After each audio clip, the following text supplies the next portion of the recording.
Hey, what's up everyone and welcome to my YouTube channel. If you're new to this channel, let me introduce myself. I am Viral Mehta and I graduated in 2018 from BITS with a bachelor's degree in computer science, and I've been working in the tech industry since then. I worked at multiple top tier tech companies such as Microsoft, Amazon, and Google, and I'll be sharing all my experiences right here on this YouTube channel. So if you are interested in watching these videos, definitely hit the subscribe button so that you get notified whenever I post new videos on this YouTube channel. Let's begin to the main part of this video, which is how I got a software engineering internship at Microsoft and how you can do it too. Okay, so I've actually done 4 different internships so far in my life. My first internship was at Siri Pilani, which was a research internship. My second internship was at Microsoft IDC, which is the software engineering wing of Microsoft India. My third internship was a research internship at Microsoft Research, which is the research wing of Microsoft India. And then my fourth internship was more like a pseudo internship, wherein I participated as a student in Google Summer of Code. So let me first explain how I got my internship at Microsoft, and then I'll talk more about how you can get one too. So before talking more about that, let me first explain how internships work at my university, which is BITS Pilani. So so typically students get 3 different opportunities to intern. So what the first opportunity is PS1 or practice school 1, which typically occurs after the end of the second year and before the beginning of the third year. This is actually a 2 or 2.5 month long internship. The second internship opportunity is the summer internship, which typically happens after the end of the third year but before the beginning of the fourth year. And this again is a 2 or 2.5 month internship opportunity. And the third different internship opportunity is PS2 or practice school 2, wherein students get to work at a company for 6 months while they are studying at BITS in their fourth year. So the PS1 and the PS2 are special types of internships where students don't have to actually appear for any interviews. Students get allotted to companies based on the preferences of the students, the preferences of the companies, and the GPA of the students. So it's basically more like a matchmaking process where students are allotted companies in such a way that the student who has the highest GPA gets the first choice in picking the company that he wants to work at. So typically what happens is all the students who have high GPA end up picking the most prestigious companies, whereas the students who don't have a great GPA get to pick whatever the leftover companies are there. So as part of PS1, I interned at Siri Pilani, and typically because the students have just completed 2 years of their undergraduate studies, not a lot of great companies actually participate in PS1, whereas in PS2 you will see a lot of great companies such as Amazon, Microsoft, Nvidia, and so on. So as part of PS1, I participated or interned at Siri Pilani, where I was a research intern. Then as part of my summer internship, I interned at Microsoft IDC. And then as part of PS2, I did a 6-month long research internship at Microsoft Research. So let me talk about the summer internship experience at Microsoft IDC and how I got into Microsoft IDC in the first place. So Microsoft actually is a pretty sweet place to work at. So when I interned at Microsoft, I was offered a monthly stipend of Indian rupees 45,000, and on top of that, I was offered free hotel stay for the entire duration of the internship. And both of these are actually like pretty sweet perks. Here are some pictures of the hotel room in which I stayed during the internship that I did at Microsoft, and then here are some more pictures from Microsoft's office. So as you can see, both the hotel as well as Microsoft's office are like pretty sweet and are a great place to work at. I would highly recommend anybody to go and get an internship at Microsoft. You're going to learn a ton of stuff and your internship experience is going to be great. Okay, so now let me also talk about like how I actually got into Microsoft IDC in the first place. So as I said earlier, I got into Microsoft IDC through the summer internship process at my university, which is BITS Pilani. So at my university, what typically happens is companies are invited in a particular order in such a way that all the highest paying companies are invited first, and then all the companies that don't pay as much are then invited later on in the internship process. So I believe Microsoft was one of the top 5 companies who were invited to the campus at that time. Microsoft was actually not the number one company. The number one company at that time was Nutanix, which paid a monthly stipend of Indian rupees 1 lakh or 100,000. On top of that, it also offered free accommodation, just the way that Microsoft offered. So it was definitely a pretty sweet deal, and I really wanted to get into Nutanix. In order to get an internship at any of these companies, students have to go through 3 or 4 rounds. The first round is usually a coding round, wherein students are given a bunch of questions, like typically 2 or 3 questions to solve in about 60 or 180 minutes. And students have to solve questions by writing code. Students are scored in such a way that the more number of test cases that you pass, the more your score. And all the top performing students are then invited for further rounds. And typically, after the coding rounds, what typically happens is students are invited for a face-to-face round, wherein each round is usually an elimination round. So if you do bad in a particular round, you will no longer be invited to participate in the next round. Some companies do that, while other companies actually make you go through all the 3 or 4 different face-to-face rounds, and at the end of all of those rounds, they end up either giving you an offer or they end up rejecting you. So because I had to work extremely hard during my first as well as second year, I was actually very well prepared for all the coding questions that were going to be thrown at me during the internship process. At least I knew how to code these up, but I was actually not very good at explaining how my solution works to the interviewer. And this was an issue that was going to bite me in the future, like when I actually appeared for the Nutanix interview. So because I had done well in all the coding rounds, I was shortlisted for face-to-face rounds for both Nutanix as well as Microsoft. So during my first face-to-face round with Nutanix, I was asked a pretty standard dynamic programming problem, which is a coin change problem. So the coin change problem basically goes like this, which is you are given a bunch of coins of different denominations, and you have an infinite supply of each of the coins of each of the denominations. And you are asked whether it is possible for you to create a sum S with the help of all of those coins.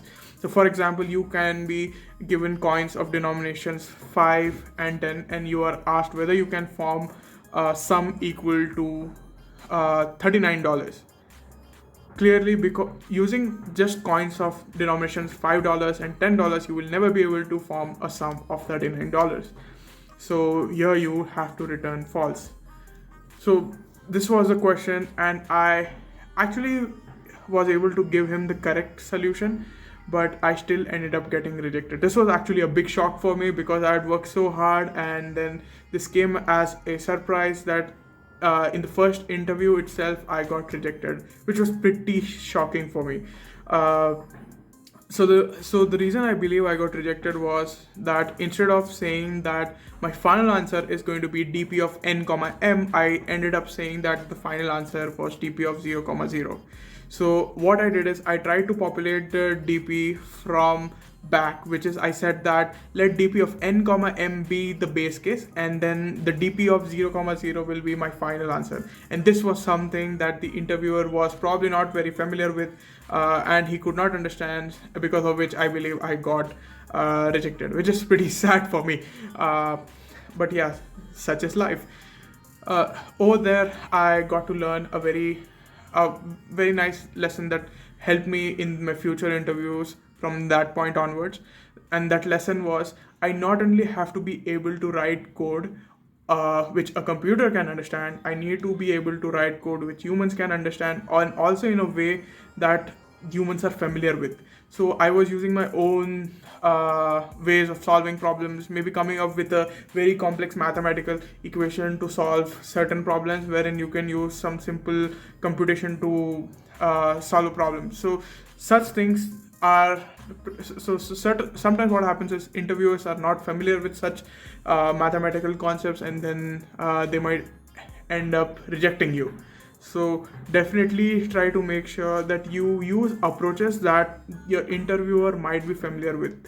And to do this, what you could do is you could go through some online websites such as geeksforgeeks.com or look at lead code solutions, and then figure out what are the standard ways of solving a particular problem. You shouldn't use any obscure ways of solving problems. You should only use standard ways, because if you use obscure ways of solving problems, you will end up like me, being rejected. Okay, so with that out of the way, I did get up rejected by Nutanix, and after the end of my internship interviews with Nutanix, I actually studied very hard, because the next day I had my Microsoft interviews, and then I really wanted to be prepared with all the well-known strategies to solve the problems. I did not want to use any obscure ways. I wanted to know what are the standard techniques to solve some standard problems, and I just went through all the past Microsoft interview questions on different websites like Geeks for Geeks and LeetCode, and then I tried to look up the standard ways of solving these problems. Okay, so on the day of interview, what actually happened is pretty sweet. So because I did really well in the online coding round at Microsoft, I did not have to go through a particular round called as the group fly round. So I had heard very bad things about this group fly round, where even great coders end up being rejected just because they are not able to explain the solution, or because the interviewer did not understand the solution. So I was fortunate or lucky that I did not have to go through the group fly round, and I was directly invited to the face-to-face on-site interviews. Again, all of these interviews happened on campus, and I'm really thankful to my university, BITS Pilani, for throwing these opportunities towards me. So during my first face-to-face interview, I was asked a very, I would say, a moderate level question, wherein I was given a bunch of strings, and I was told that a transition is defined as you going from string 1 to string 2 only when both the strings, string 1 and string 2, are of the same length, and they differ by exactly one character. So let's say string 1 is ABC and string 2 is ADC. So these two strings only differ by a single character, which is B in the first string and D in the second string. So going from string 1 to string 2 is a valid transaction. So given a start string and an end string, I was asked to find the shortest path or the shortest number of transitions that I need to make in order to go from the start string to the end string. And I recognized that this was a simple breadth first search related problem, and I was able to give the interviewer an optimal of V plus E solution, where V is the number of vertices and E is the number of edges in this transition graph. And he seemed to be pretty satisfied with it. Some of the other problems that the interviewer asked me was about linked list, wherein I had to reverse the linked list in place, and I was also asked a few other questions on arrays, and I was able to nail all of them. So that's pretty sweet, and because of which I believe I was able to progress to the next face-to-face round. So in the next face-to-face round, something really interesting happened. So I was actually asked a question wherein I need to validate a particular string. So a string is valid only when, let's say, the first character of every word is capital, then the fifth character of every word is, let's say, a digit. Then after every digit, there should be a special character such as an at sign or a question mark or something like that. So I was given a bunch of conditions, and I needed to verify whether the string was valid or not, or whether the string satisfied those bunch of conditions or not. So what I did is I just used a for loop to iterate over the characters of the string, and then wrote a bunch of if conditions within that for loop to check whether the string was valid or not. And it turned out that the interviewer was really not very satisfied with this approach. So what he wanted me to do was he wanted me to use some sort of a state diagram, which you learn in automata theory or finite state machines, and he wanted me to use that. Now I appeared for this interview during the beginning of my third year, and I hadn't completed this course on finite state machines at my university. I was just taking that course, and I was just introduced to that course. So I was definitely aware what finite state machines are, but I did not really know how to use the concepts over there and apply these concepts to real life problems. And so I explained all of these things to the interviewer, and then the interviewer was kind enough to explain how I should go about solving this particular problem with the help of finite state machines. And he could see that I was able to understand and reason through whatever he was explaining to me. And then based on that, he told me to wait outside after the end of this interview. So I was actually really nervous, and given my earlier rejection from the Nutanix interview, I was like pretty sure that I will not be able to get an offer at the end. And at midnight, I got a call from the placement division to come to the placement division, and then there were these Microsoft interviewers, and they handed me some Microsoft goodies, and then they congratulated me, and then they told me that I was selected, and then they were willing to offer me a software engineering internship at Microsoft IDC. These are the kind of experiences that you will never forget in your life. So this was actually the first internship that I got after interviewing. So it was definitely pretty sweet. So this is how I actually got my software engineering internship at Microsoft. Now let's talk about how you can get an internship too. So the way you can get an internship now depends on your specific circumstance. So if you are studying in a college or a university where top tier tech companies like Microsoft visit your campus and give you this opportunity to interview with them on campus without any networking, then yeah, consider yourself really lucky. All you need to do is do well in coding round, study your data structures and algorithms really well, and then you should be able to get through these rounds really well. However, if you are from a university or a college where top tier tech companies don't visit, then you have to take some extra steps in addition to whatever I just told you for the earlier case. So these extra steps are related to networking. So what you need to do is you need to have a kick-ass resume. You need to network with your seniors who are already working at these top tier tech companies. Just message them on websites such as LinkedIn, or if you know their email address, just email them with your internal school email address, and then explain it to them that you are a student of so and so university and you are interested in applying to your company like Microsoft, and then you can ask them to refer you. If you are fortunate, they will refer you. So typically the success rate while doing this is not that great. You can expect that if you message 10 different people, you will be able to get replies from 2, and at the end of the day, all you need is just one referral. You don't need multiple people to refer you. As long as just one person refers you, you should be able to there is a good chance that you will be able to get an interview opportunity with Microsoft. And once you get an interview opportunity, all that matters is your skills, your ability to solve problems, how well you can code, how well you can explain your thought process to the interview. All of these things matter a lot more once you get this interview. I will be making more such videos on topics such as how I got a research internship at Microsoft Research, how I got software engineering jobs at Amazon, Microsoft, and Google, and then how I transitioned from software engineering into data science and machine learning, and back from data science and machine learning to software engineering. So if you're interested in watching more such videos, definitely hit the subscribe button. If you really like this video, do hit the like button, as this helps with the YouTube algorithm. So see you later.